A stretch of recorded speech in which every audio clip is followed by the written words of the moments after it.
If we only had a handful of seed and God told us exactly where to plant it, would we trust him? We had just planted our first campus, and I felt like God said, I want you to plant 3 campuses in the next 365 days. All of these things begin to come into fruition.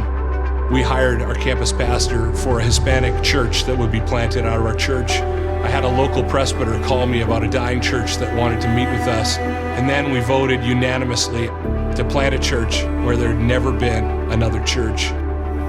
So within 7 days, God had literally opened the door on all 3 of these campuses. We need to be that pastor that would step out and really take these steps of faith and say, God, we're all in. I always thought that only big churches planted churches. They were the only ones that could multiply. I remember the first time I swallowed hard in front of my whole congregation and said, hey guys, I think that we could be a multiplying church. When you saw people rally around that vision, it was just powerful to see the momentum that was built.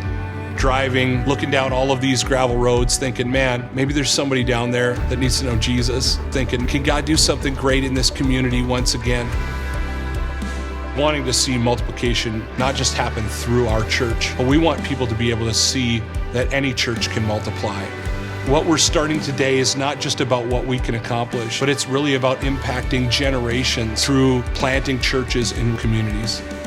God wants to advance the kingdom in every community. The question is, do we want to be involved?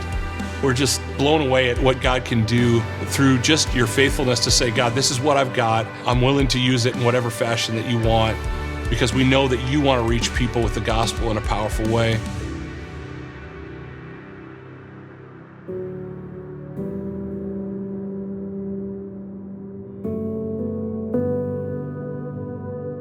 If we only had a handful of seed and God told us exactly where to plant it, would we trust him?